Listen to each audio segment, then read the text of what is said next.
नमस्कार, मी पल्लवी. अजिंक्य भारत न्यूज @7 या बातमीपत्रात सर्व दर्शकांचं हार्दिक स्वागत करते. अशा आहेत आजच्या ठळक घडामोडी. अकोल्यात नकली नोटांचे रॅकेट उद्ध्वस्त, 3 आरोपी अटकेत, 97,000च्या बनावट नोटा जप्त. नाशिकमध्ये तरुणीची निर्घृण हत्या, प्रेम प्रकरणातून खुनाचा प्राथमिक संशय. उद्धव ठाकरेच्या रामरक्षा पठणावरून भाजपा आक्रमक, अमरावतीत भाजपाचे शक्ती प्रदर्शन. अकोल्यात पावसाची मोठी ओढ, पिके करपू लागल्याने शेतकऱ्यांचे आभाळाकडे डोळे. बातम्यांचा वेगवान पाठलाग, निर्भीड पत्रकारिता आणि जनसामान्याच्या प्रश्नांना वाचा फोडणारे न्यूज चॅनल अजिंक्य भारत न्यूज. आता बघूया सविस्तर बातमीपत्र. अकोला स्थानिक गुन्हे शाखेने मोठी कारवाई करत भारतीय चलनातील नकली नोटांचे रॅकेट उद्ध्वस्त केलंय. या कारवाईत 3 आरोपींना अटक करण्यात आली असून त्यांच्या ताब्यातून 500 रुपयाच्या एकूण 194 बनावट नोटा म्हणजे 97,000 रुपयांच्या नकली नोटा जप्त करण्यात आल्या. स्थानिक गुन्हे शाखेचे पोलीस निरीक्षक नितीन लेव्हरकर यांना 17 जुलै रोजी गोपनीय माहिती मिळाली होती की गुडदी येथील चंदन घांडोरे वय 43 हा स्वतः जवळ भारतीय चलनासारख्या दिसणाऱ्या बनावट नोटा बाळगून त्या बाजारात खऱ्या नोटाप्रमाणे चलनात आणण्यासाठी रेल्वे गेट परिसरातून जाणार आहे. ही माहिती पोलीस अधीक्षक अर्चित चाटक यांना देऊन त्यांच्या मार्गदर्शनाखाली स्थानिक गुन्हे शाखेचे विशेष पथक तयार करण्यात आले. पथकाने गुडदी परिसरातील आलियाबाद रोडवर सापळा रचून चंदन घांडोरे याला ताब्यात घेतले. त्याच्या अंगझडती दरम्यान 500 रुपयांच्या 21 बनावट नोटा आढळून आल्या. पंचासमक्ष तपासणी केली असता त्या नोटा बनावट असल्याचे निष्पन्न झाले. चौकशी दरम्यान चंदन घांडोरे याने या नोटा झिहोरुद्दीन जबीरुद्दीन राहणार पठाणपूर मूर्तिजापूर यांच्याकडून घेतल्याची कबुली दिली. त्यानुसार स्थानिक गुन्हे शाखेच्या पथकाने सापळा रचून झहिरुद्दीनला ताब्यात घेतले. त्याच्याकडून 500 रुपयाच्या 173 बनावट नोटा जप्त करण्यात आला. पुढील चौकशीत झहिरुद्दीन याने या नोटा विठ्ठल संजय वरोकार वय 35 गुडदी यांच्याकडून मिळाल्याचे सांगितले. त्यानंतर पोलिसांनी विठ्ठल वारोकार यालाही ताब्यात घेतले. चौकशीत त्याने या बनावट नोटा बुलढाणा जिल्ह्यातील डोणगाव येथील एका व्यक्तीकडून आणल्याची माहिती दिली. या तिघांनी बनावट चलनी नोटा खऱ्या नोटांप्रमाणे बाजारात वापरण्याचा प्रयत्न केल्याचे प्राथमिक तपासात निष्पन्न झाले आहेत. या रॅकेटमध्ये आणखी कोणाचा सहभाग आहे का याचा सखोल तपास सुरू असून पुढील तपास सिव्हिल लाईन पोलीस करत आहेत. सिव्हिल लाईन पोलीस आणि पोलीस अधीक्षकांच्या या कारवाईसाठी नागरिकातून सर्व स्तरातून कौतुक होत आहे. नाशिक शहरातून इंदिरानगर परिसरातून एक धक्कादायक घटना समोर आली आहे. एका तरुणीची निर्घृण हत्या झाल्याची घटना उघडकीस आली असून या प्रकरणामुळे परिसरात मोठी खळबळ उडाली आहे. प्राथमिक माहितीनुसार ही घटना शुक्रवारी उशिरा रात्री घडली असून प्रेम प्रकरणातून हा खून झाल्याचा प्राथमिक संशय व्यक्त केला जात आहे. मात्र याबाबत अद्याप पोलिसांकडून अधिकृत दुजोरा देण्यात आला नाही. घटनेची माहिती मिळताच इंदिरानगर पोलीस ठाण्याचे अधिकारी आणि पथक तातडीने घटनास्थळी दाखल झाले. पंचनामा आणि पुरावे संकलित करण्याचे काम सुरू असून आरोपीचा शोध घेण्यासाठी पोलिसांनी तपासाची चक्रे वेगाने फिरवली आहेत. मृत तरुणीची ओळख आणि हत्येमागील नेमके कारण याबाबत अधिक तपशील तपासानंतर स्पष्ट होणार आहे. पोलिसांकडून सर्व शक्य त्या अंगाने तपास सुरू असल्याची माहिती समोर येत आहे. या घटनेमुळे इंदिरानगर परिसरात भीतीचे वातावरण निर्माण झाले असून नागरिकांमध्येही चिंतेचे वातावरण आहे. उद्धव ठाकरे यांच्या रामरक्षा पठणाच्या वरून महाराष्ट्राच्या राजकारणात आता पुन्हा एकदा धार्मिक वाद पेटण्याची चिन्हे दिसत आहेत. नागपुरात उद्धव ठाकरे रामरक्षा पठण करणार आहेत, तर यांच्या निषेधार्थ दुसरीकडे अमरावतीत भाजप आता अधिक आक्रमक झाली आहे. भाजपा आमदार प्रवीण पोटे पाटील यांच्या नेतृत्वात भाजपाने थेट शक्ती प्रदर्शन केलंय. भाजपाने केवळ निषेधच व्यक्त केला नाही, तर उद्धव ठाकरेंना श्रीरामाकडून सद्बुद्धी मिळावी यासाठी साकडे घालण्याचे आवाहन केलंय. या ठिकाणी सुंदरकांड गायत उद्धव ठाकरेंना आव्हान देण्यात आले. रामरक्षा पुस्तकात पाहून तरी नीट वाचता येईल का?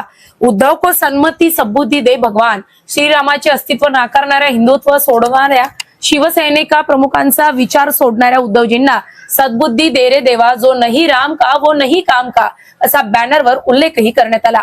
एकीकडे नागपुरात ठाकरे गट शक्ती लावत असताना दुसरीकडे अमरावतीत भाजपाचा हा आक्रमक पवित्रा महायुती आणि महाविकास आघाडी यांच्यातील मध्ये जाऊन राम रक्षाचं पठण करणार होते. आता जेव्हा लोकांनी भीक घातली नाही म्हणून आता राम रक्षाची आठवण आली उद्धवजींना. आज त्या अनुषंगानं भारतीय जनता पार्टीचे आमचे प्रत्येक कार्यकर्ता, डॉक्टर बोंडे साहेब आहेत, इथे राजूभाऊ आहेत, आमचे महापौर आहेत, सगळी मंडळी या ठिकाणी येऊन आम्ही याचं सुंदरकांडचं आपण पठण करतो या ठिकाणी. त्या सुंदरकांडचं पठण करत असताना सगळ्यात महत्वाचं आज वरुण राजाची सुद्धा कृपा झाली. मला असं वाटतंय की याच माध्यमातून उद्धवजी ठाकरेंना सुद्धा एक सुबुद्धी देव की ठाकरेंना सुद्धा बुद्धी देव की ते भारतीय जनता पार्टीच्या आता रस्त्याने लागलेले आहे. जेव्हा ते काँग्रेसच्या रस्त्याने लागले होते तेव्हा त्यांना बुद्धी आली नाही.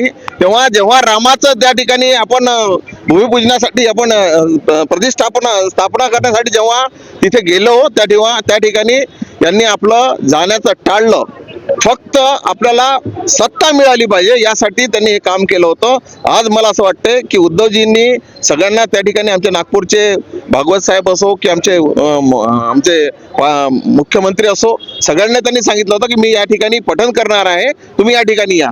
ऑलरेडी या ठिकाणी महाराष्ट्राचे मुख्यमंत्री 18 दिवस जेव्हा राम मंदिराचा प्रश्न होता तेव्हा 18 दिवस ते तुरुंगात राहिले आणि पूर्ण पठण आमच्या माननीय मुख्यमंत्र्याचा कुठेही. आता जर तुम्हाला सांगतो की या ठिकाणी आम्ही एक पोस्टर या ठिकाणी लावलेला आहे की आपण जर पाहिलं तर पुस्तकात सुद्धा वाचता येणार नाही, राम रक्षा सुद्धा पाठांतर नाही, वाचता येणार नाही अशी सध्याची परिस्थिती आहे आणि त्यांना आता राम रक्षाची आठवण आलेली आहे. मला असं वाटतंय की देवानी त्याला चांगली बुद्धी देव आणि येणाऱ्या काळामध्ये त्यांना जर चांगलं होत असेल तर त्यांच्यासाठी सुद्धा एक चांगलं काम हो. कारण आता तुम्हाला सांगतो उद्धवजीचा पोरगा सुद्धा पप्पानी काही सांगितलं नाही, मला जे वाटते ते सुनलो अशी जी भूमिका होती ती येणाऱ्या काळात सुधारल्याशिवाय राहणार नाही. मी तुम्हाला सांगतो की आता ते भाजपचा शर्ट पकडण्याच्या मार्गावर आहे उद्धवजी, हे प्रामुख्याने या ठिकाणी आपल्याला दिसत आहे. आता कुठे रस्ता राहिला नाही. ज्या ठिकाणी भारतीय जनता पार्टीने उद्धवजींना मोठं केलं होतं, त्यांना सगळ्या गोष्टी दिल्या होत्या. अकोला जिल्ह्यात अद्याप समाधानकारक पाऊस न आल्याने बळीराजाची चिंताच वाढली आहे. जिल्ह्यात आतापर्यंत सरासरी केवळ 48% पावसाची नोंद झाली असून जुलैचा तिसरा आठवडा संपत आला तरी अनेक भाग कोरडेच आहे. दरम्यान पावसाभावी पिके सुकू लागली असून अनेक ठिकाणी पेरणीनंतर उगवण न झाल्याने शेतकऱ्यांवर दुबार पेरणीचे संकट ओढवले आहे. दुसरीकडे उगवलेली पिकेही करपू लागल्याने आर्थिक अडचणी वाढल्या. दरम्यान बाळापूर तालुक्यातील रिधोरा येथे काही शेतकरी स्प्रिंकलरच्या साहाय्याने पिकांना पाणी देत आहे. मात्र हे पाणीही अपुरे पडत असल्याचे शेतकऱ्यांचे म्हणणे आहे. त्यामुळे लवकरात लवकर जोरदार पाऊस पडून पिकांना जीवदान मिळावे अशी आर्त प्रार्थना बळीराजाकडून केली जात आहे. घेऊया एक छोटीशी विश्रांती. बघत रहा अजिंक्य भारत न्यूज.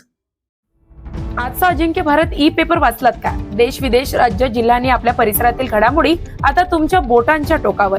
राजकारण, शिक्षण, कृषी, उद्योग, मनोरंजन, क्रीडा आणि समाजातील प्रत्येक महत्त्वाची बातमी सर्व काही एका ठिकाणी. मोबाईल, टॅब, लॅपटॉपवर सहज वाचा आणि रहा नेहमी अपडेट.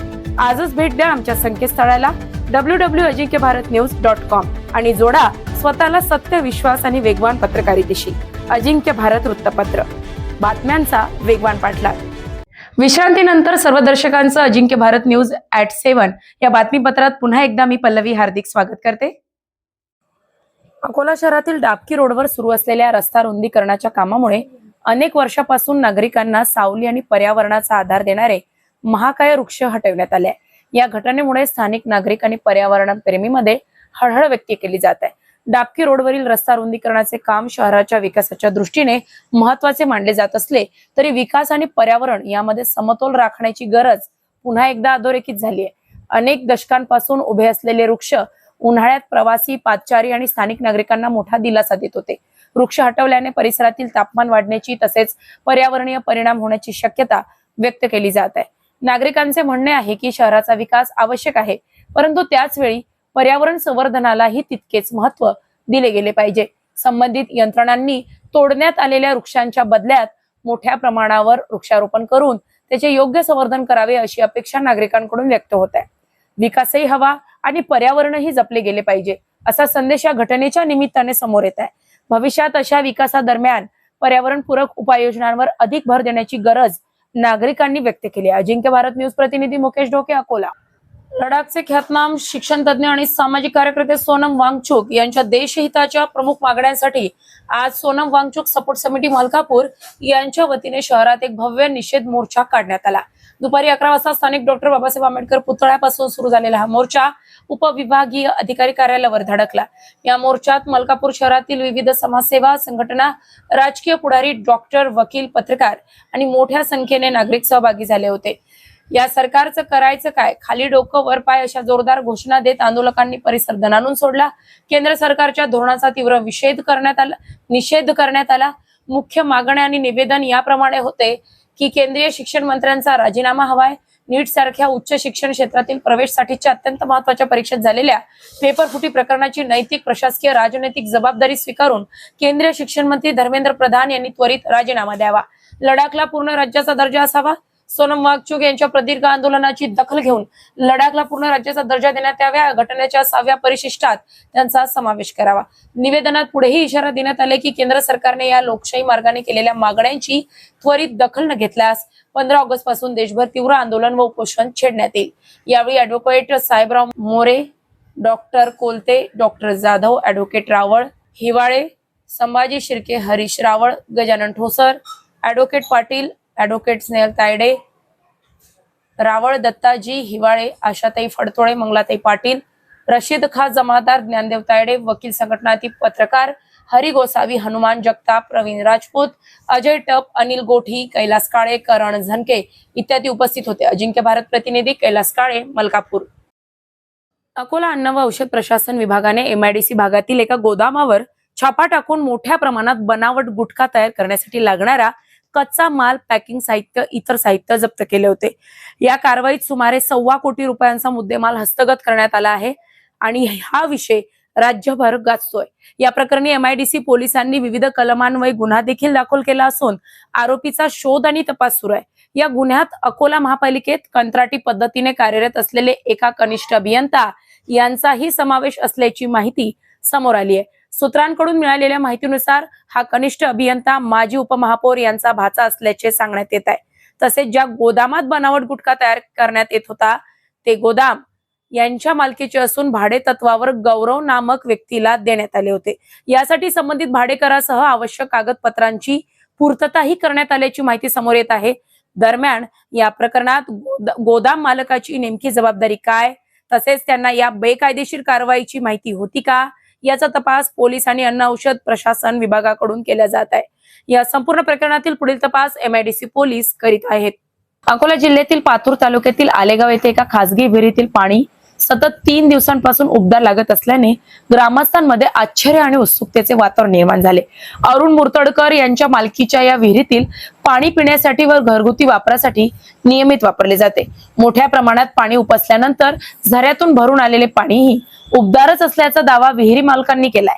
घटनेची माहिती मिळताच अनेक ग्रामस्थांनी विहिरीला भेट देऊन पाहणी केली. अनोख्या प्रकारामागील कारण अद्याप स्पष्ट झालेले नसून भूजल सर्वेक्षण व विकास यंत्रणा आणि आरोग्य विभागाने तातडीने पाण्याचे तापमान, गुणवत्ता, भूगर्भीय स्थितीची तपासणी करून नेमकं शास्त्रीय कारण जाहीर करावं अशी ग्रामस्थांनी मागणी केली आहे. संबंधित अधिकाऱ्यांची प्रतिक्रिया मात्र अद्यापही मिळालेली नाही. कल्याणी राहुल मुर्तडकर, आमच्या राहणार आलेगाव, तहसील पातूर, जिल्हा अकोला येथून बोलत आहे. आमच्या घरी एक खूप पूर्वी काळापासून विहीर आहे. त्या विहिरीत गरम पाणी झालेले आहे. त्यामुळे आम्हाला खूप भीती वाटते. वर्षापूर्वी आमची विहीर जुनी आहे, पण इतक्यामध्ये काही आढळलं नाही. पण या 3 दिवसामुळे आमच्या विहिरीमध्ये पाणी गरम येत आहे.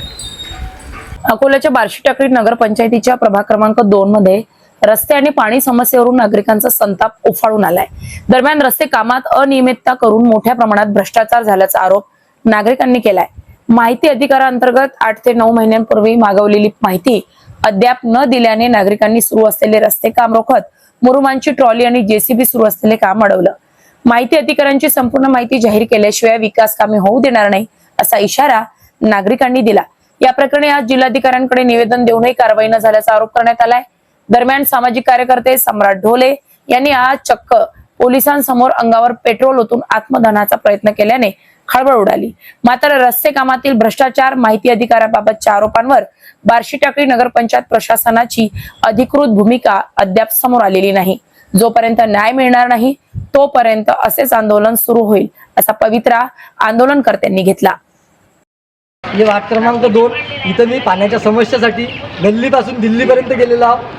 इथं मागाशी कागदाई हे काम थांबावं. आजच मी कलेक्टर साहेबांना निवेदन दिलेलं आहे. या ठेकेदाराला वारंवार सांगत आहे मी की पुढचं काम इथं करू नये, अन्यथा मी माझ्या अंगावर पेट्रोल घेऊन मी माझ्या जीवाची हानी घेणार आहोत. याची कृपया तुम्ही नोंद घ्याव.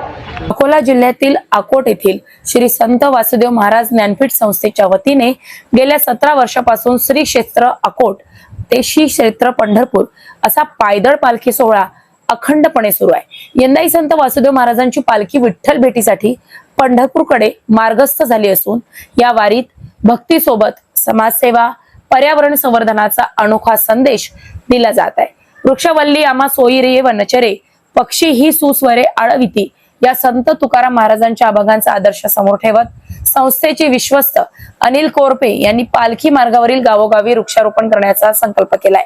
वारकरी, ग्रामस्थ आणि भाविकांच्या सहकार्याने मोठ्या उत्साहात वृक्ष लागवड केली जात असून या वृक्षाचे संवर्धन करण्याचाही निर्धार करण्यात येत आहे. याशिवाय पालखीसोबत फिरती पाणेरी, वारकऱ्यांसाठी विविध सेवा उपक्रम आणि पर्यावरण जनजागृतीचे कार्यक्रमही राबवण्यात येत आहे. त्यामुळे ही वारी केवळ भक्तीचा सोहळा न राहता अध्यात्म, विज्ञान, पर्यावरण संवर्धन आणि समाजसेवेचा सुरेल संगम ठरत असून संपूर्ण महाराष्ट्राचे लक्ष वेधून घेत आहे. पालखी मार्गावरील वृक्षारोपण आणि सेवा उपक्रमांमुळे वारकऱ्यांसह ग्रामस्थांकडून या उपक्रमाचे मोठ्या प्रमाणात कौतुक होत असून भक्तीबरोबरच पर्यावरण संवर्धनाचा संदेश देणारी ही वारी अनेकांसाठी प्रेरणादायी ठरत आहे.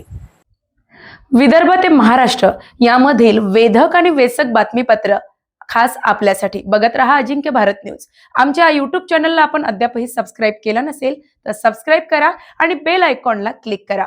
आमच्या सोशल मीडिया प्लॅटफॉर्म म्हणजे फेसबुक आणि इंस्टाग्राम चॅनलला सुद्धा फॉलो करायला विसरू नका. तत्पूर्वी मी पल्लवी आपला निरोप घेते. नमस्कार.